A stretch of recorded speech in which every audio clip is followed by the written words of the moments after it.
Well, good afternoon, everybody. Hopefully I'm live on the internet now. Appreciate everybody taking time out of their day to check into this conversation. As a reminder, you're going to be on listen-only mode, so you'll automatically be muted, but there is a box there on the right that has a question drop-down, and you can submit questions to the panelists, and we'll address those at the end of the panel discussion. We'll also have some handouts there that you can click on to get further information about some of the people and companies that we're talking about today.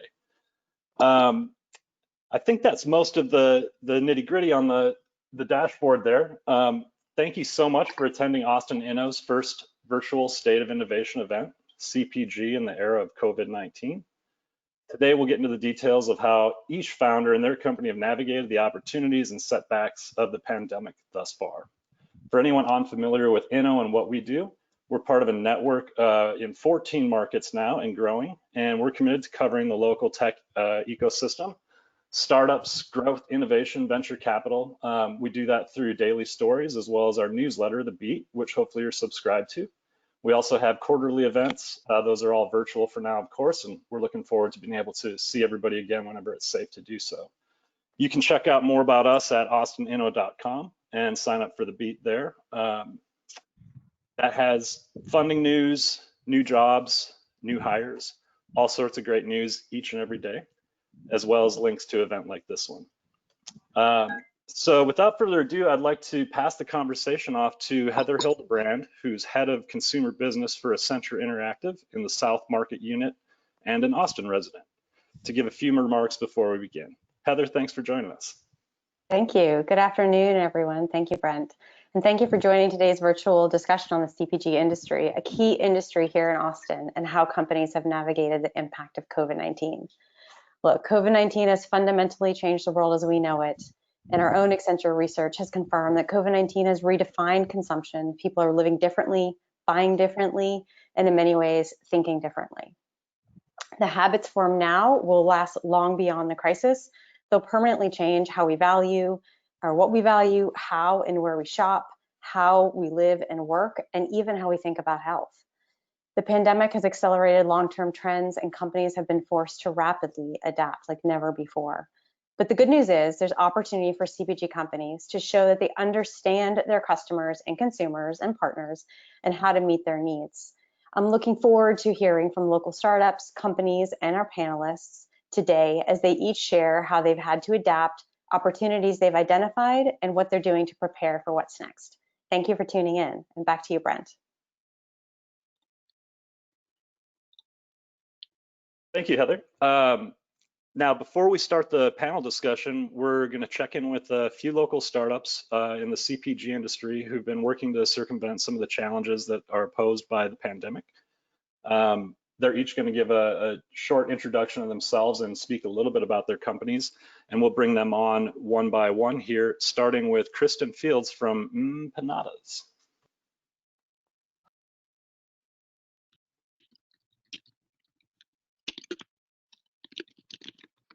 Thanks for being here, Kristen.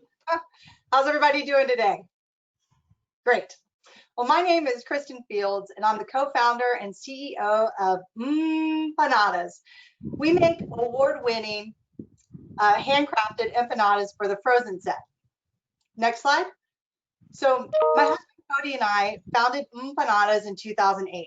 We started out as a food truck with big CPG dreams. We built our brand on fueling consumers' good times with our clean label and oh so tasty empanadas. For the past 12 years, if there was a party, we were there. From South by Southwest to ACL to elementary school carnivals to end-of-life celebrations, we have seen it all. After 10 years of growing our business, we won HEB's Quest for Texas Best competition and were given placement in 200 HEBs across Texas. I spent 2019 touring Texas and demoing our product in stores. We utilized the truck for activations, and we passed out coupons from our trailer situated right out front of Barton Springs Pool. With every empanada sold at ACL, we had messaging that you could buy that exact same empanada at HEB. We loved our time connecting with the community. And then, well, we all know what happened next. Since COVID-19 reshaped the world around us, All our retail outlets have shuttered, festivals have been canceled, and demos no mas. Okay, so now what? I'm not going to lie, our marketing pivot is a work in progress. But we understand that things are not going back to the way they were anytime soon. So we're using this as an opportunity.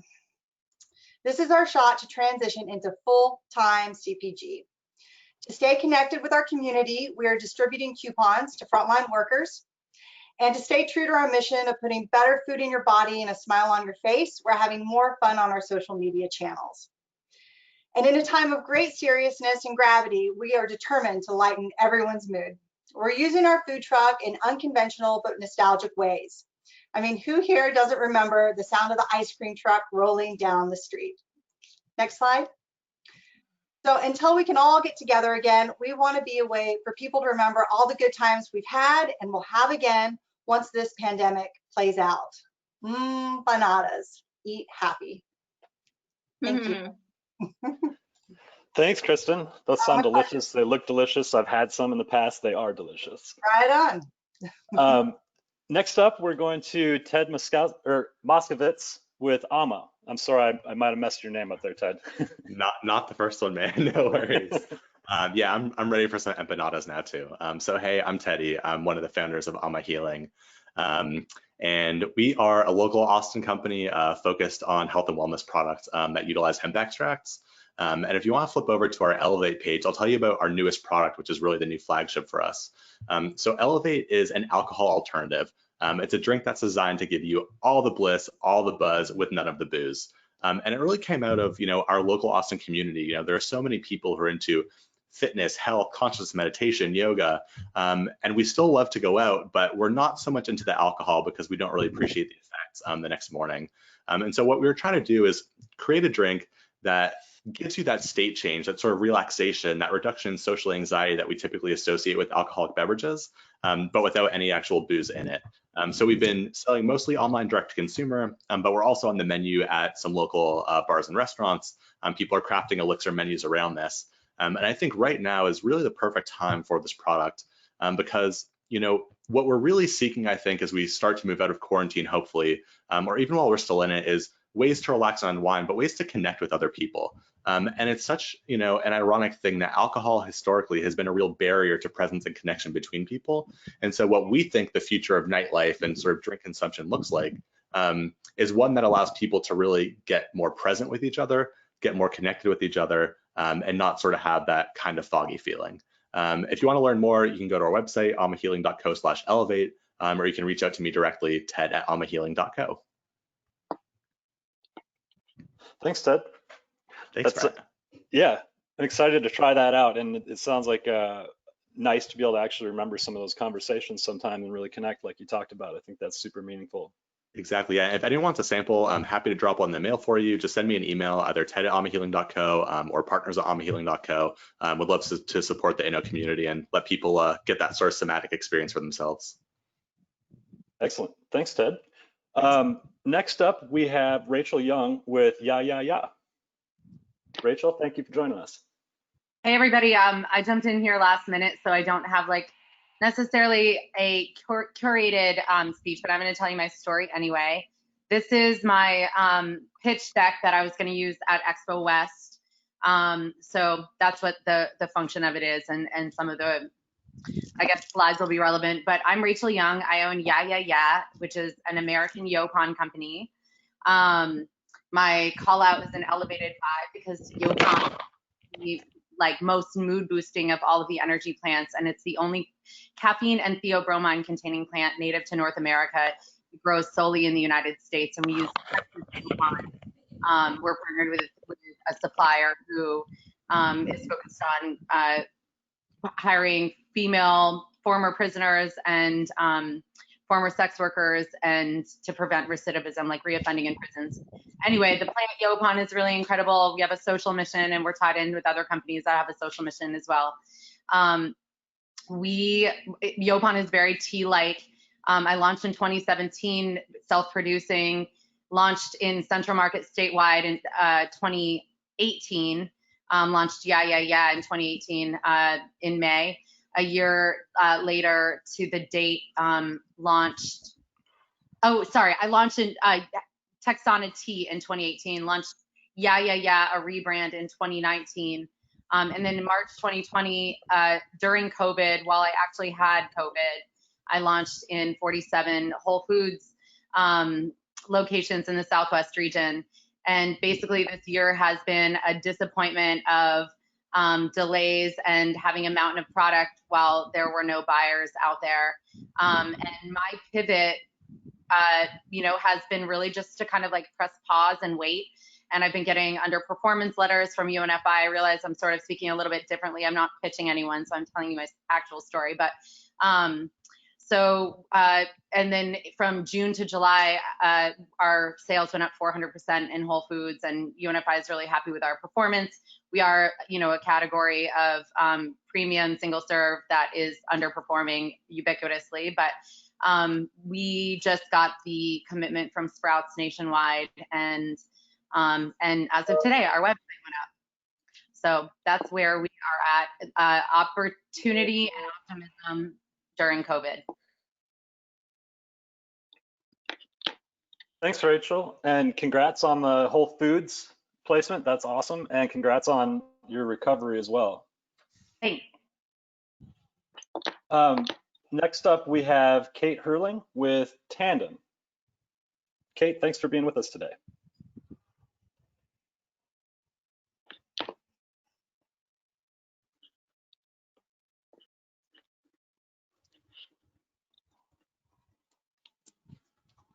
Kate, are you there? I'm not hearing you just yet.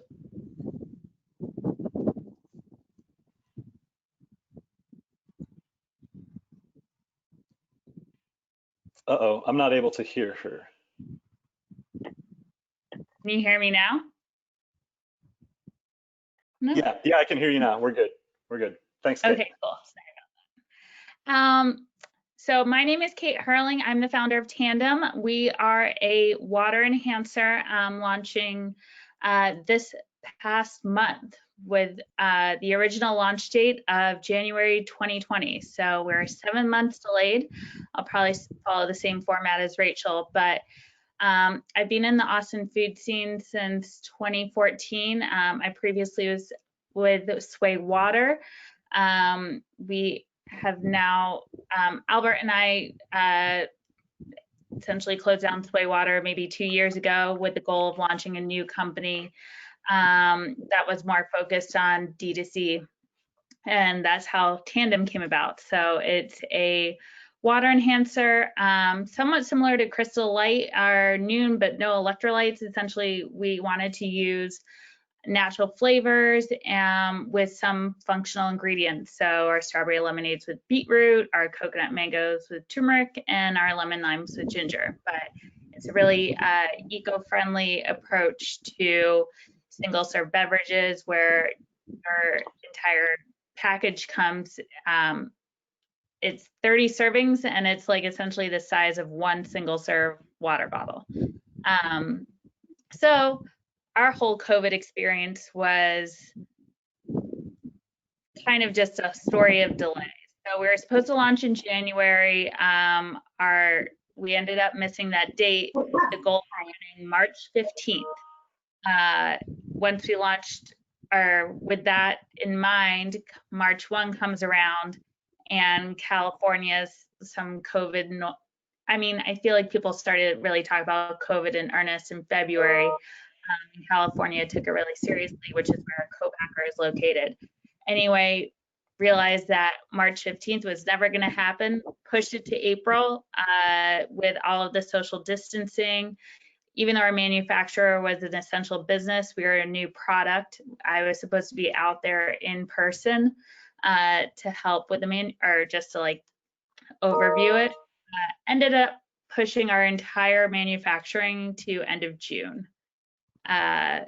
So that was a big change. I also have an infant daughter with the idea of childcare. So I was going to launch a company, have a baby, and kind of send her to daycare when she hit 12 weeks. That's not an option anymore. So definitely a lot of challenges, but also a lot of opportunities. But it's definitely interesting ride to be in CPG right now. Definitely. And congratulations, by the way, Oh, thank you. on both your babies, I guess. Yeah, I know, right? It's like business baby, actual baby. But Yeah, well, count me in for that coconut mango turmeric. That sounds awesome. yeah, I'll send you a box. So Well, thanks for being thanks, here today, Kate. Next up, we have Rebecca Jensen with Sonara. Rebecca, thanks for being with us today.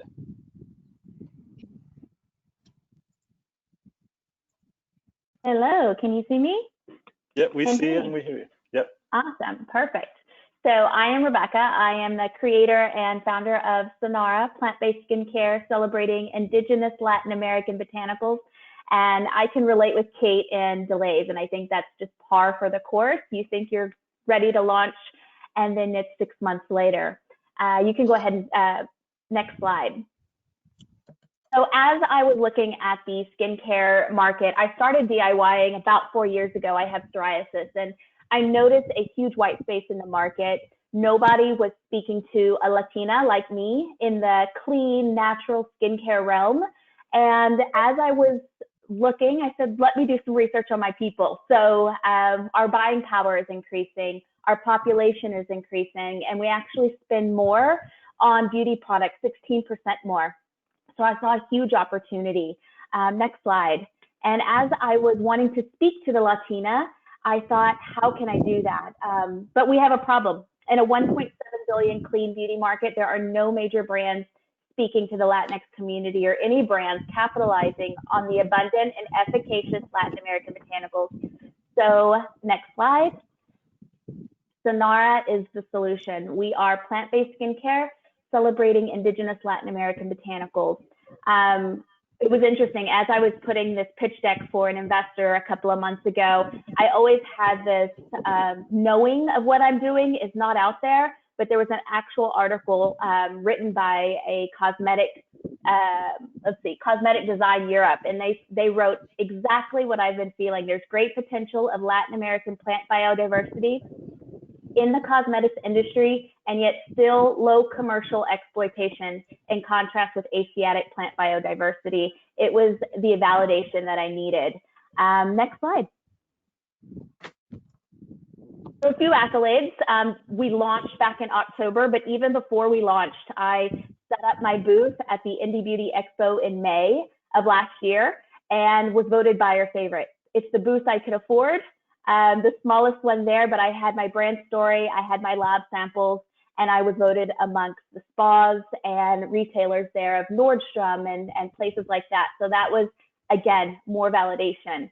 My bamboo fiber won an award, and my yerba mate bath soak is now in for an award.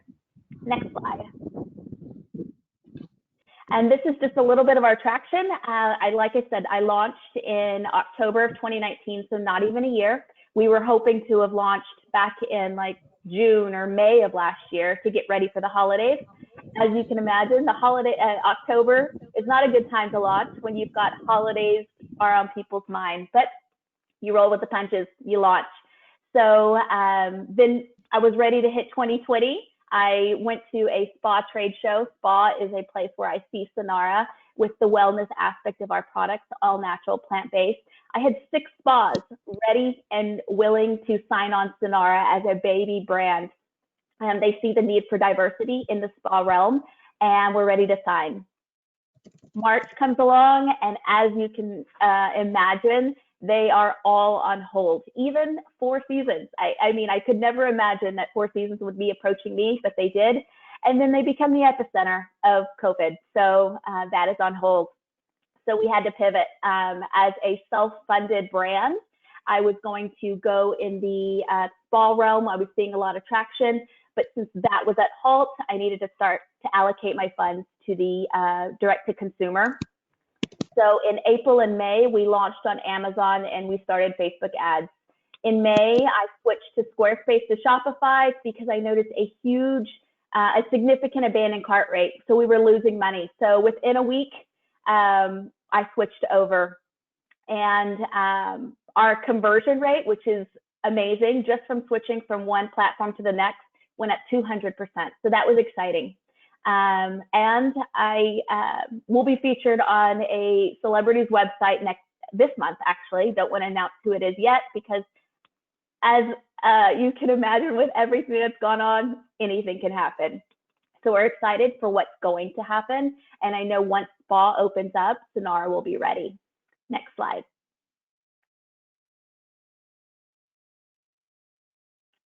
So what's fun about this time is I've actually, as I was going direct to consumer, initially I went into Sonara thinking that the Latina was going to be my customer, and she still is. We will always speak from the Latina perspective.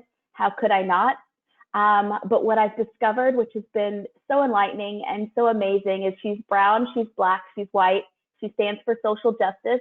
She yearns for kindness and authenticity, and she craves our body oil because it's blessed by my Latin American ancestors. So before COVID, people would ask me, what's your hero product? I couldn't answer because we weren't focusing on the direct to consumer, and now I can. So, you know, I think once COVID is over, it's just like anything in the entrepreneur world, you roll with the punches and you figure it out, and you pivot and you keep pivoting. So thank you so much for being here. I am done. Thank you, Rebecca. Thanks. That's awesome. You're really building it up even before you can do some of the things that you initially thought would be the core. Yeah, exactly. That's what's been really, you know, amazing about it is now I can answer those questions I couldn't answer before. And, you know, you think that your site is ready, and then you start getting people to your site and they're not following through. And it's, you know, it's the infrastructure that I'm able to start building so that when we do get those influx, we'll be ready. Excellent. Yeah. Well, thanks so much. Next up, we have Chantal Piet. I might have gotten your name a little bit messed, but with Stroop Club. Thanks so much for joining us, Chantal. Thanks for having me. And the name is correct, actually. Yeah, I started Stroop Club when I moved from the Netherlands to Austin, Texas, 4.5 years ago. And as it's a true Dutch experience without the jet lag. And as I just flew back home, I'm still suffering from it. So I'm happy to offer you one without that experience. The next slide, please. We started the Stroop Club because we didn't know anyone in the US. We came without a network. We came without a job. We came basically completely just with a traditional stroopwafel recipe and a bacon iron. And we figured if we could bribe people with our cookies, we would make friends fairly easily, which really worked out as well. But we have this really, really big value that when you start a company, you cannot do that with like destroying a little bit of the planet in the meantime. So our biggest value has been and will be sustainability, which I think will come more and more to the surface due to this pandemic as well. Next slide, please. I think COVID gave us a lot of time. I hear all the other brands also say there's been a lot of delay of a lot of things. For us, there hasn't been a lot of delay. It's just that there's a lot of lack of product education about this product. So next slide, I can explain to you what a stroopwafel actually is. It's a very typical Dutch cookie. We eat it with our coffee in the Netherlands. It's basically our national cookie, like maybe a chocolate chip cookie is for Americans. And a lot of people in America hadn't heard of it before. So we focus on coffee shops more than anything. And that went really well. And we have distribution in the Northeast and the Northwest and in Texas and even in Canada, Quebec. And then COVID happened. So as you all know, all the coffee shops closed. So for us, that was a really, really, really big hit. And we had to pivot very, very fast. So we did. There was a plan already to go to some more online channels like Amazon and some other smaller platforms that we work with. We started to work with an international distributor on Alibaba, and we're also featuring in their international trade show in August, which is pretty exciting. Started to work with brokers, did more on the online store, but also from the product side, we figured we should pivot a little bit because we had a stroopwafel flavored simple syrup in the making that was also meant for coffee shops more than anything. And now we started a recipe blog with the news that people do more interesting coffee things at home, bake more from home. And we created all these recipes ourselves for like baked products, for stroopwafel lattes, milkshakes, cocktails, you name it. And because of that, suddenly all these liquor stores are reaching out to be carrying the syrup.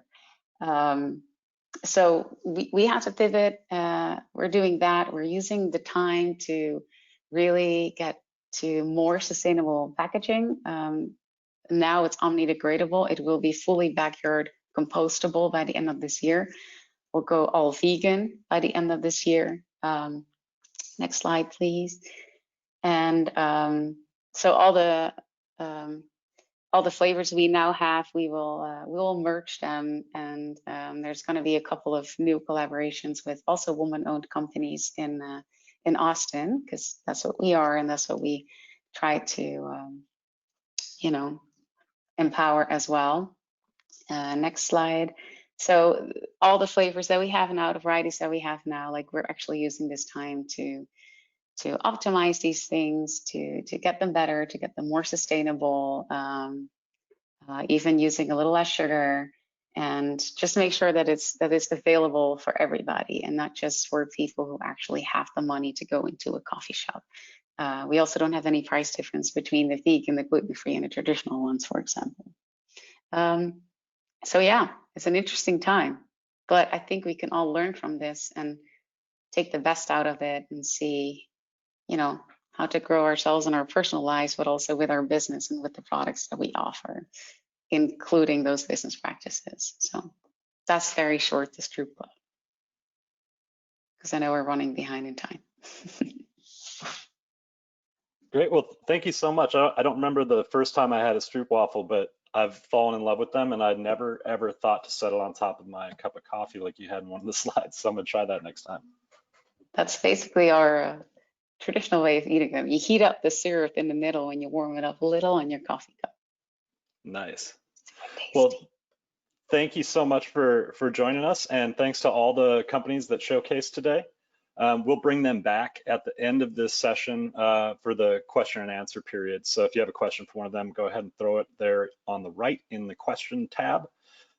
Now we're going to move on to the panel discussion. So I would like to introduce Michelle Breyer, the COO at SKU, Marc Nathan, founder and publisher of Texas Squared Startup Newsletter, and Emily Kealey, executive director of Naturally Austin. Hi guys, thanks for joining us today. Good to see you all. Hi there. Nice to be here. Yeah, thanks for having us. So I want to start off just by giving you each an opportunity to give us a little bit about your background and what you do, and if you feel like it, throw in a fun fact about how you're managing through these days.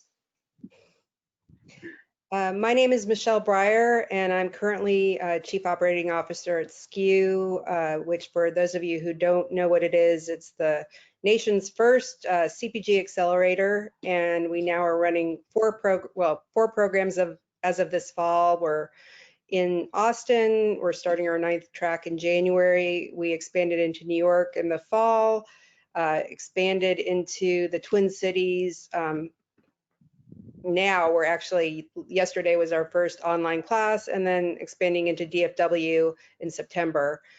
And to say that it has been a transition, would be an understatement, but actually there have been a lot of positives about pivoting online for us. I think I can get into that in a little bit, but I think accelerators have been right in the middle of it all, and I think we've seen a lot of the positives. My personal background is that I started my own company, a curly hair company, 22 years ago, and sold it in 2018. Worked with probably about 100 indie beauty brands during that time to help them develop their products, launch their products, position them. So entrepreneurship and startups are really my jam. So that's a little bit about me. Thanks, Michelle. Emily, tell us a little bit about yourself and your background. Yeah, I'm Emily Kealey. I'm the Executive Director of Naturally Austin, which is the only collaborative community here for natural products in Austin. We are a part of a larger network. So the mothership was Naturally Boulder, and now we have Naturally San Diego, Naturally Bay Area, Naturally New York just came online, and Naturally Chicago. So it's a larger network overall, but really happy to be here with about 500 members and growing each day with natural products representing from skincare, like you saw with Rebecca, to stroopwafels. And I'm originally from East Texas, went to high school and college in Dallas, then moved to Los Angeles and got my start in CPG about 20 years ago. I was doing all the larger like Red Bull and Friskies cat food. I actually traveled with like 6 cats across 18 cities, if you ever want to talk about that. But I come from a family of entrepreneurs, and when I started my own pie shop for a little bit here in Austin, I realized I wanted to get back into marketing and PR for entrepreneurs, and that really drove me to do my own PR firm for CPG entrepreneurs. But when this position came up, I couldn't turn it down. I was just so excited. It's kind of like all my dreams coming true. And I took over in February of this year, and we are an events-based organization.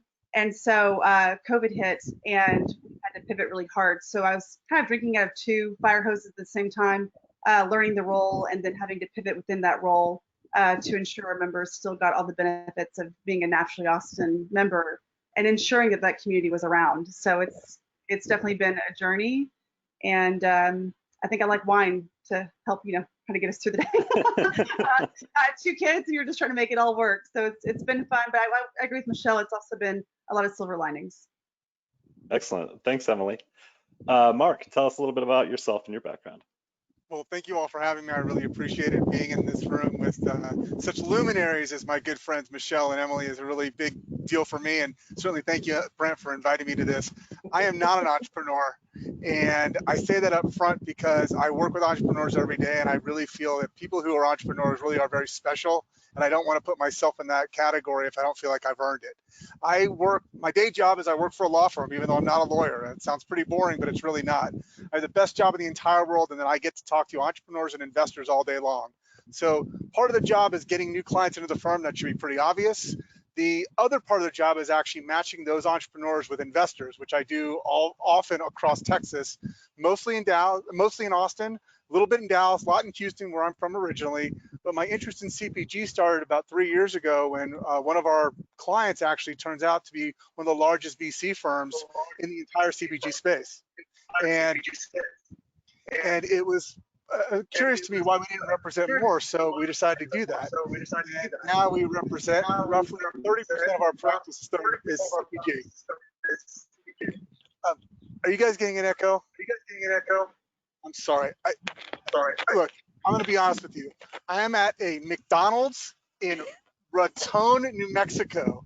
My family and I are driving back from Vail right now. This was so important to me. I had to stop, send my family out to lunch. And so if it's a little loud, a little crazy, it's worth it. I really do appreciate us being here. Thank you. Excellent. Well, thanks for joining us, Marc. And that echo went away just as soon as you mentioned it. Sometimes that's the key is, just mention it, it just goes away. Some sort of internet magic going on. Well, thanks everybody, for joining us for this discussion. I want to jump in and just get a sense, since you guys work with so many CPG startups here in Austin, are connected to the community in so many ways. I'm curious what you're hearing now from CPG founders about how they're navigating the pandemic and sort of what the state of CPG in Austin is right now, and how that compares to just a few months ago even.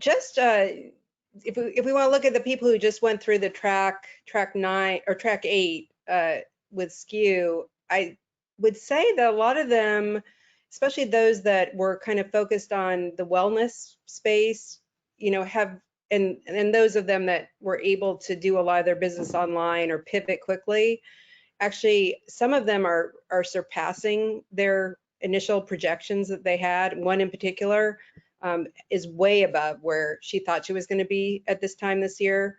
So I think if you were able to kind of get the help where you needed it quickly, and you were well positioned to be online, you were in a good position. There's others that have struggled a little bit more, that I've actually reached out to a lot of the people I know in our network, our alumni, people who maybe, have relied more on sampling and more on in-store marketing are having to find new ways to do it.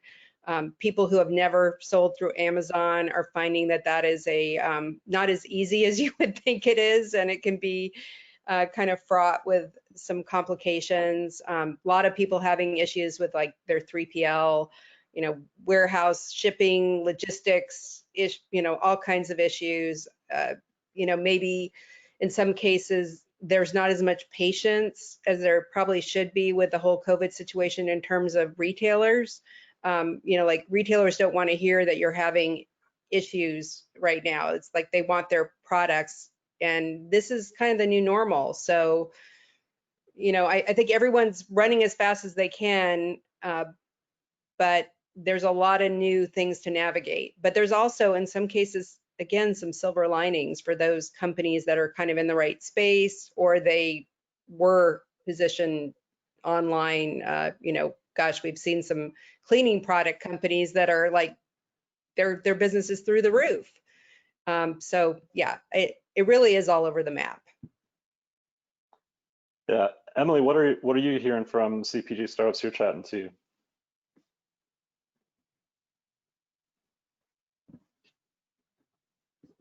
I think you're on mute, Emily. I just got unmuted. Okay. Kind of the same thing. Online sales grew by 130%. I think it was by April of this year. And the self-care industry has blown up. I think it was Cratejoy said they saw a 400% increase in self-care sales alone. And I think some of the members, our Naturally Austin members, were in this showcase here. And at the beginning of this, it was, what do we do? Expo West was canceled. And I was like, what do I do now? It was, I think, a little bit more of a panic. But what I've watched is, like you've heard in this whole entire presentation, is that innovation has happened, innovative marketing has happened.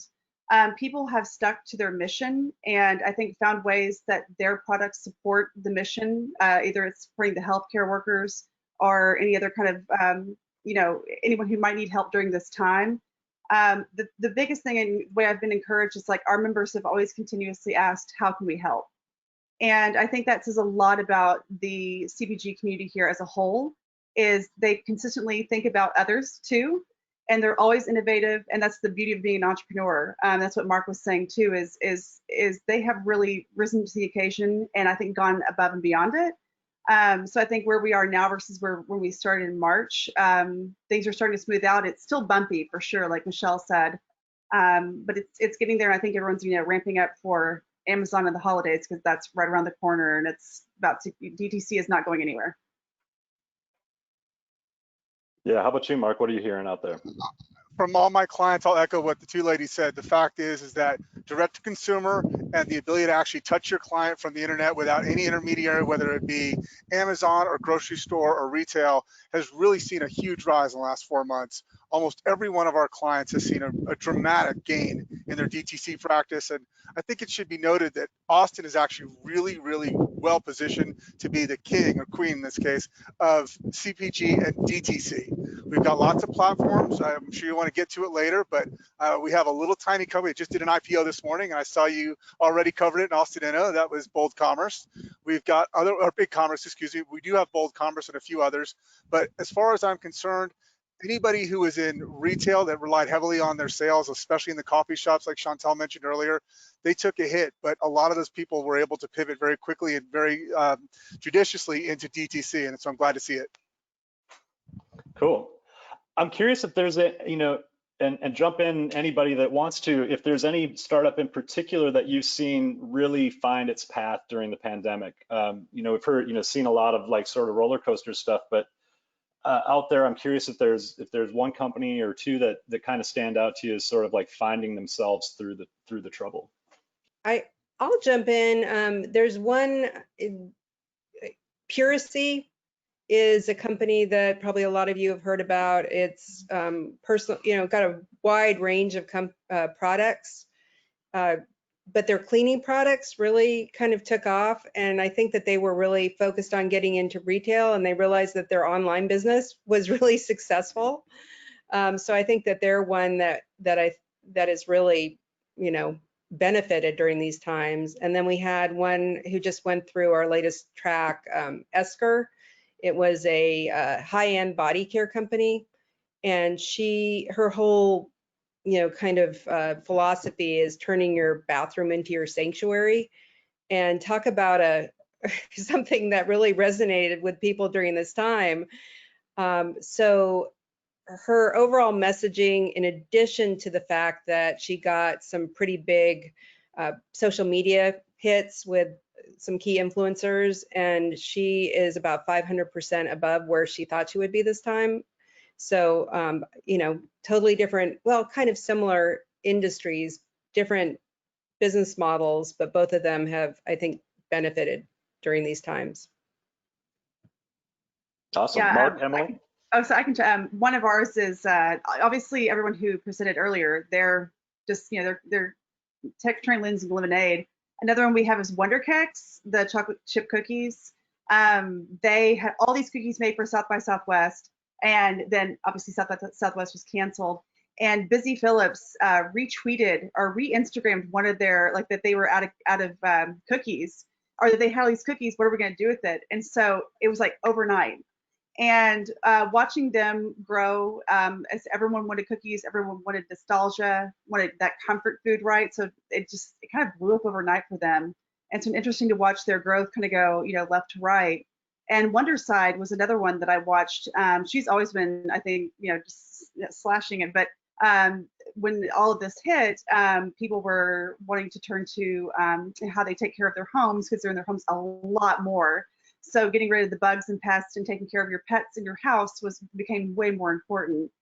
So once again, it's these silver linings, and watching these companies innovate has been remarkable.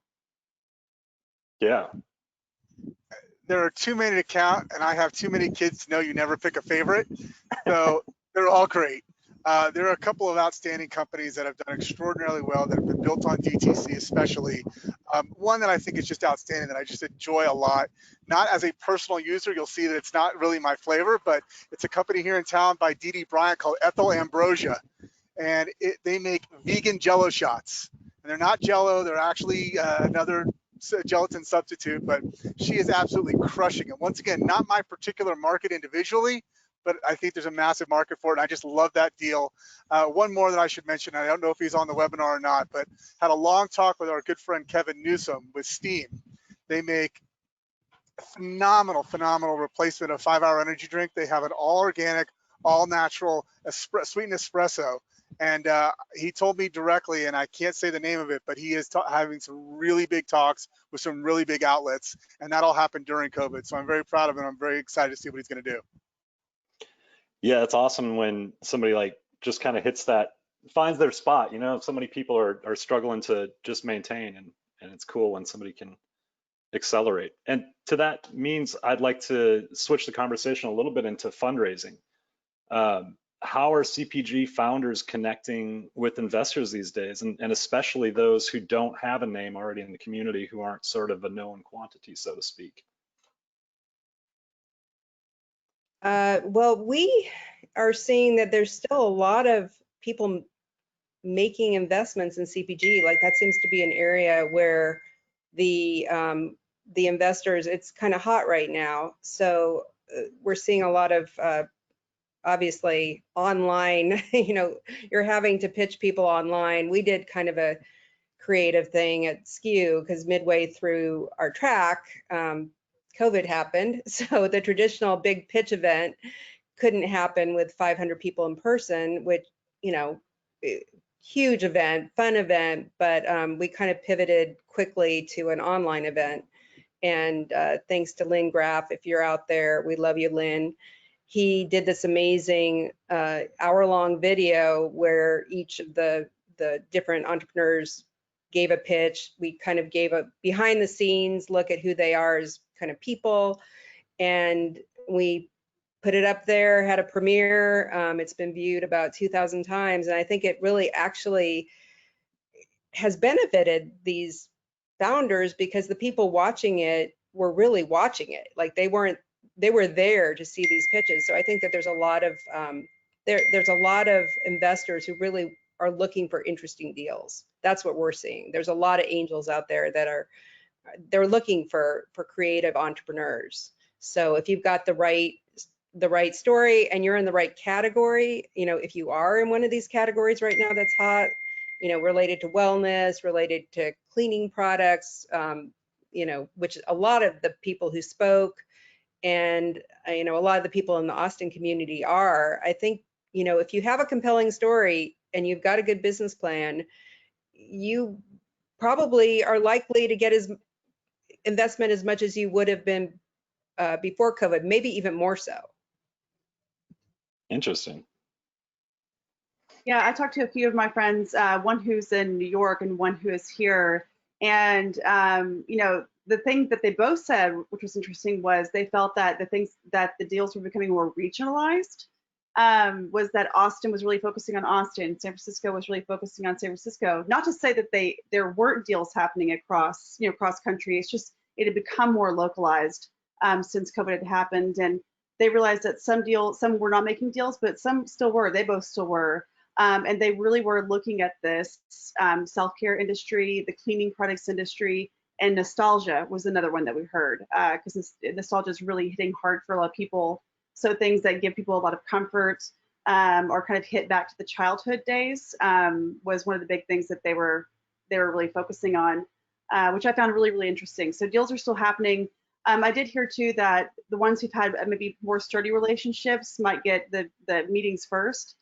Just because, and one told me that they're doing a lot, obviously, on Zoom or, you know, online. If they really like it, they do try to do a socially distanced meeting very far apart, but it really is that face-to-face that makes the difference. So it is still happening, but it's just changed like everything else.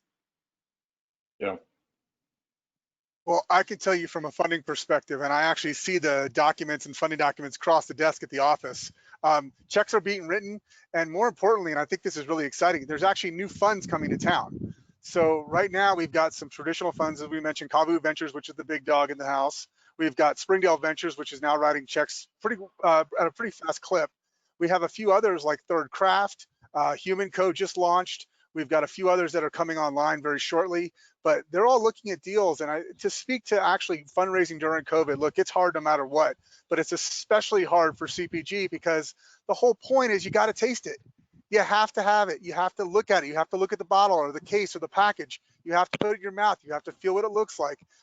That's really hard to do in a socially distanced world, but there's certain companies that are doing it. A perfect example, and I think everybody knows him, I hope he's on the call, is Clark Nowlan with Golden Ratio Coffee, who completed, actually oversubscribed his seed round with angels that are name brand angels around Texas and around Austin, but got it done for his golden coffee business, which was really impressive and really exciting to see.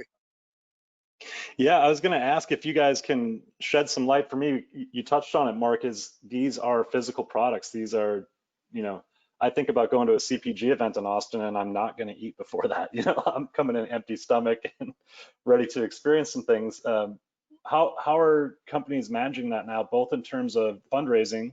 Are they sending a package ahead of time, or what do you have for that call, sort of like the testing? And then also with consumers or brands, like how are they sort of reaching folks and getting them turned on to these things when they can't just hand them out now the same way they used to? Emily, do you want to speak to what we're doing? Yeah, so I can take it two ways of how we're doing this. So Naturally Austin, at the very beginning of all of this, create a series of bundles that we wanted to be able to provide a revenue stream for our members, just because things were a little scary. So we sent out a call to our members and said, hey, if we can buy the products from you at wholesale, we'll put the bundles together for you and send them out to consumers, hopefully getting new eyeballs on it and market it ourselves. So that was one way we did it. So we still have the bundles that are available. You can buy them. We have a back to school bundle. We have a self-care bundle. And then this one time, Michelle and I were talking and I was like, you know, I really miss having a cocktail and talking to people. And then the idea came up that we should just do that thing. And so we are doing a virtual happy hour We asked to get donations from, once again, SKU alumni and Naturally Austin members.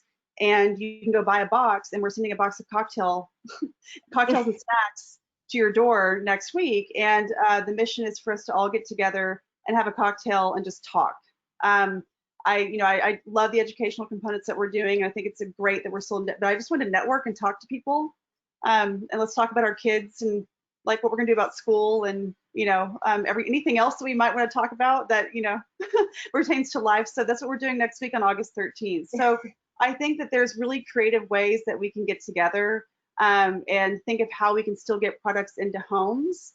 And if you think about getting the product into home, it gets to sit around, your husband gets to experience it, your partner gets to experience it, your kids get to. So it's still there. It just looks different. I think too, an investor, somebody who's interested in your product or who you're trying to court, you're going to want to send them your product anyway. Like you're going to want to make sure that you do some really interesting presentation to get in front of them, whether it's a really nicely packaged box. So, if you're really serious about this investor and they're interested in you, you'll find a way to get them that product, or you should be looking for creative ways to get it in front of them.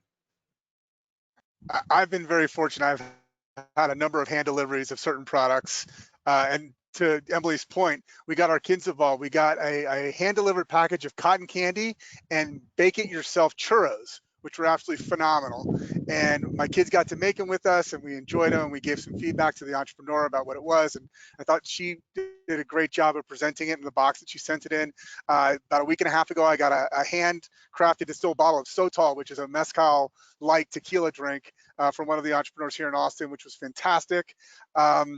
Yeah, there is something to be said about getting those hand deliveries. It really is exciting. I know I'm supposed to be an adult, but it's so great looking down at that box and seeing it. There's a couple items that I got. We even got one from a hair care product that I introduced to Michelle not too long ago called Korea Hair. Obviously, I haven't used it yet, but I'm working on it. But hand delivery is the only way to do it. And the fact is that you have to touch and feel these things. You have to see the size and the shape and the scale and what they do. And that's going to be really difficult, as I mentioned earlier, but entrepreneurs are finding a way, which is great to watch. Yeah, it sounds like you guys have some interesting mailboxes or front doorstep deliveries to check out on the regular. Lots of things to eat. Yeah, my kids are very happy. Excellent. I want to remind everybody in attendance that you can submit a question there on the box on the right. We have some of them piled up now. I've got one more question for you guys, and then we'll take a few of the reader questions before we part ways here. I'm curious if you can sort of break out the crystal ball a little bit, flash forward a year or two from now when things are safe and whatnot. What do you think we'll see looking back? What happened to the Austin CPG scene during this time of transition, this year or 2 years or whatever it may be? I think you're never going to see things the way they were in January again. I think that, people are going to be more creative. If you weren't online, you're going to find a way that you're going to have a strong online business no matter what happens.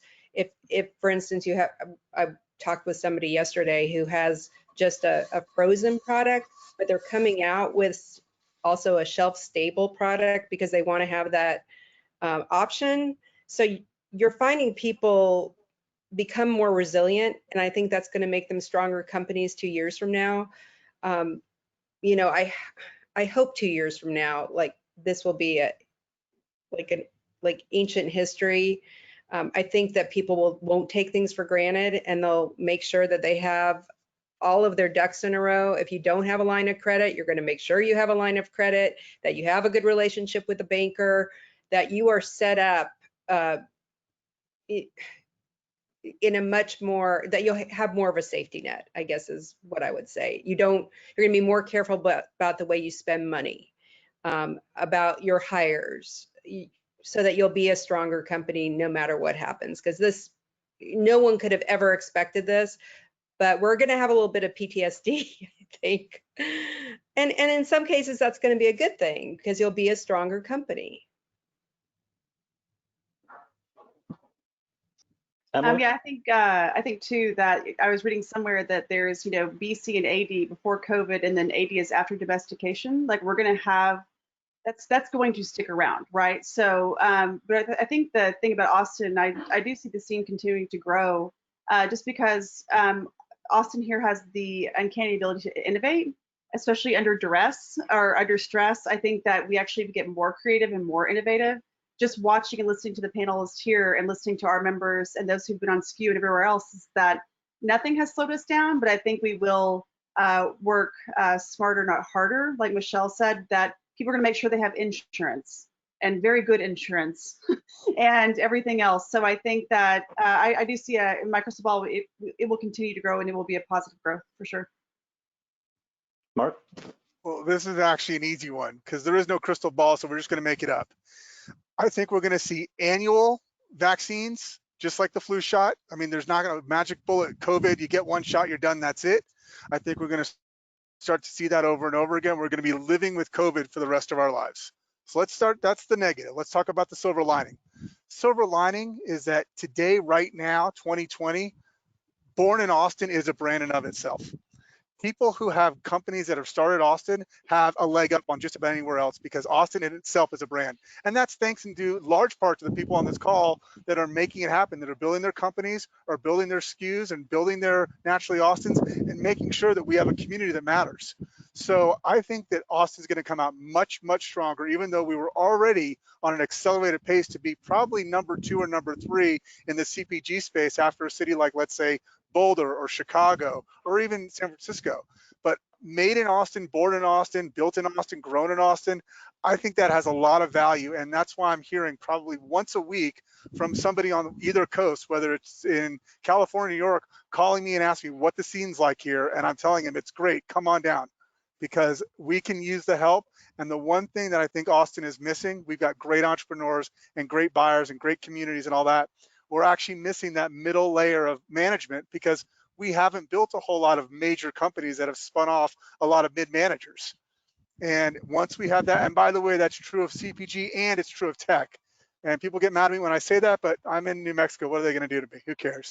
The fact is that as we have more exits with bigger companies, and we're seeing that more and more, we're going to have better, more seasoned people who actually know what they're doing to help start new companies. And that's how you build an ecosystem. I think infrastructure too, kind of getting on top of that, I think infrastructure too is going to be really, really important. I saw that Michael Reyna has that one in Round Rock that they just developed for the cold storage, which just maybe I was so excited to see that. So I think the infrastructure is also how we're going to grow and where we need to grow. We need way more of those developments happening. So production and larger scale production can happen because, as you know, Marc said, as we start to grow this middle management and these companies start to really build, we need to have that production facilities and have a lot of them to support these members. So when they grow fast and they don't go take their business elsewhere. That's been on my mind just a lot during COVID. Yeah. Excellent. Well, I want to get to. Is that possible? I'm sorry, I what? just wanted to ask if I could give the entrepreneur side of this, because I'm sitting here kind of going, okay. And I am so grateful for everyone's perspective. But post-COVID, what I think that a lot of people need to see are the investors coming out and saying that they're invested in food systems changing more than they're invested in like the velocities and the shelves and like needing to see this in a way that it works like a faster growing industry like technology or something. CPG is growing food systems, and a lot of us are working with primary producers. We need investors to say, I'm dedicated to helping. I mean, we saw COVID happen, and the first thing everyone said was, nobody's going to give you guys money, and we're still hearing that. And but we have plenty of people in this town that could write a check in good faith to say that they want things to change for the better, that they see the value. Everything is scalable. Every single thing is scalable. So like to ask if somebody's company is scalable, we're all trying to learn, you know, with boots on the ground as fast as we can, how to be good middle managers. We're all trying to learn how to serve Austin and how to be the best CPG, you know, that we can. And Emily, what you were amazing during this, like doing those, like it was like the first response that Naturally Austin did, which was to like buy a bunch of product and support us. And I think that there are a lot of solutions that people could really jump in and change the food systems for what they deserve to be and what the entrepreneurs that are falling on the sword all the time deserve also. Rant over. Thank you. I want to get to a few of the listeners' questions here before we shut this down. I can get to a few of them in one quick question. People are wondering, how on earth can they get these bundles? I think I know the answer to that, but Emily, I think that one's for you. Yes, I'll put it up here in the chat. Okay. And some other folks are wondering, how do they find the addresses to send things to you? I'm assuming these are entrepreneurs out there that are thinking, how could I, send a sample or something to somebody? How do I find where to send that and how to do that? Well, from an investor perspective, ask first. I wouldn't send it cold. I wouldn't send anything that was unsolicited, because it's probably just going to go in the trash, and it's also going to make them think that you're not really a professional. So simply ask them and you'll get the answer. Very few people are going to say, no, don't send me something delicious. I mean, it just happens that way. Yeah, I agree with Marc. You don't want to just be sitting there in a pile that doesn't get looked at or sampled. So make sure that you have a captive audience. Yeah, I mean, if it's somebody you've been having a conversation with, whether it's a retail broker or a investor, they're gonna be open. They're gonna be happy about getting a sample of your product. Another question has to do with marketing. How does someone get help with marketing with any of you guys? This is somebody who owns a toffee company. There's a lot of great people in town. I mean, I think that it depends. Marketing is such a big umbrella. It includes social media and PR and digital marketing. So, they're all kind of a part of the equation. So I guess I would ask, what are their goals? And then what is their budget? And then, kind of then you can decide where to focus. Because you can spend a lot of money on marketing, but you've got to understand, like, is it a local market that you're going after? Are you really, beauty products, they're going to have a different type of marketing than salty snacks. So, or desserts, which it sounds like. I think for that one, the toffee, they need to send it to me, to my address, and I will give you a personal, I'll consult with you. Me too, Michelle. I too will join you in this endeavor, and we will invite Marc when he's back from New Mexico, and we will have a social distance toffee party. But I would say that, yeah, it really depends on your marketing and like what you're trying to achieve. If it's influencers, you're going to go over here. If it's media outreach, which is also, this is the same thing. I was talking to someone the other day about media outreach. Journalists are at home. We're having to send boxes and stuff to journalists at home too. So it's the same concept, but once again, ask before you do so. So there's plenty of places to help. I'm Emily at naturallyaustin.org. I'm happy to give recommendations, just kind of depending on your needs and, like Michelle said, your budget. Yeah, Michelle at skew.is, and between us, we know a lot of people who offer digital marketing services, PR services, and we would love to talk to you about it. Yeah, just to add to that real quick, there are a lot of world-class agencies here in Austin on the graphic design side, website design, but also on the digital marketing side, specifically SEO, and really more importantly, Amazon, because that has become a category unto itself. Everybody knows the #1 search engine is Google, and most people guess that the next search engine is Bing, but most people don't know the third most important search engine is actually Amazon itself. And there are all kinds of strategies that get your product in front of the people that are searching for your category. So there's a lot of really, really talented people right here in town that between the three of us, I'm pretty sure we can blanket that and help you figure it out real quick. And just to give a quick plug for the event next week, the Naturally Austin SKU event, one of the focuses is on digital marketing, winning online, and Carolyn Lowe from ROI Swift. ROI Swift. And Matt, somebody from the stable, they're going to be talking all about that. So I would encourage you to be a part of that. Not, I'm sorry, I'm giving you a plug, but you get free alcohol too, or not free, but yeah. Well, I paid for mine. I'm happy to get it. thanks, Marc. Excellent. Time for just a couple more here. And you kind of spoke to this, so I think that event next week will be a great resource. But Roger here is asking, how is everyone building audience to drive sales and brand awareness? That's a good marketing question again. You know, I think everybody is doing it in different ways, you know, depending on their company, their product, their, you know, where they're currently selling. Do they have a big online presence, or is that where they're trying to build that? I mean, it's such a hard question to answer in any kind of general way. Maybe Emily, do you have words to put? Question. I'm so sorry. Can you repeat the question, Brent? Yeah, it's I think it is referring to national marketing, but the question is, how is everyone building audience to drive sales and brand awareness? Social is one way right now, especially. There's a good way to, I know it is a pretty broad question, but social is one way to identify the audiences and see what might be resonating where. You know, it depends on your budget, but you know, you can also spend a little bit and test those audiences to see where you might have a warm audience and build it into a hot audience.